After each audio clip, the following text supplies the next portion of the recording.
We have a K2 crime alert right now. Police in both Portland and Gresham are investigating a pair of bank robberies that could be connected. The first happened in Gresham around 10:30 this morning at the West Coast Bank on Northwest Burnside. Police say a woman walked into the bank, handed over a demand note, and left with an undisclosed amount of cash.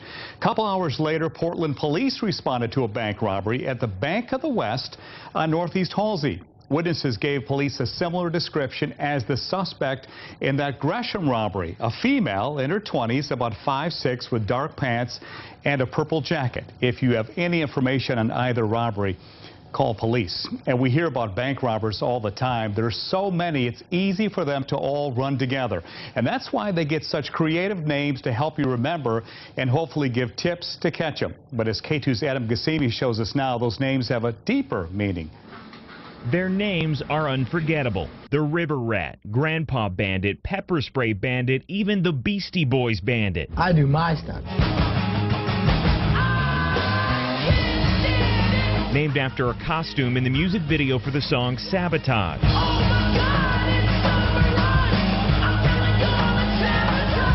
They get these names to catch your attention and to generate leads. Sometimes it works. John Lee spent 3 years in prison for robbing banks in the fall of 2004 as the Bicycle Bandit. Because people would see a guy on a bicycle, and then I would put the bike in my car or whatever.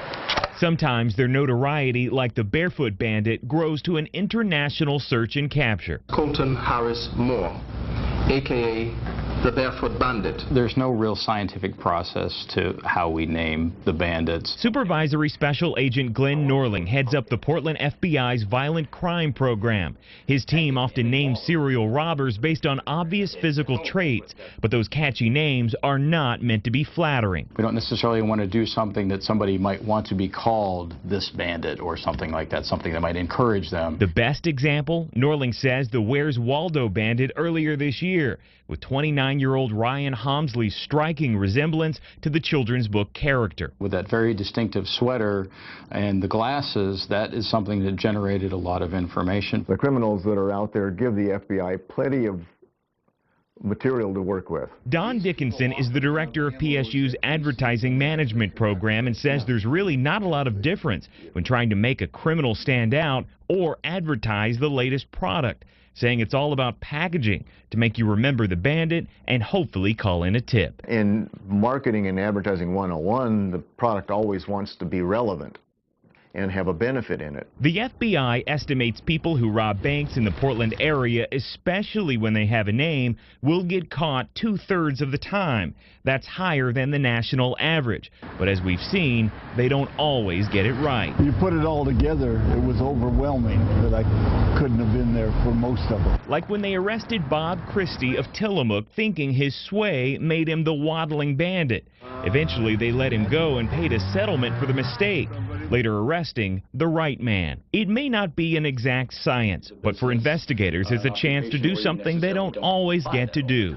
Be creative. It gives you an opportunity to have some of those creative juices. And, you know, we are the FBI, and as the old saying goes, we don't necessarily have a sense of humor that we're aware of, but, you know, we like to apply that on occasion. There is nothing funny about robbing a bank. It is a serious crime that can terrorize bank employees. But the FBI says those wacky bandit names do bring them closer to catching people who decide robbing a bank is a good idea. I'm Adam Gassimi, K2 News.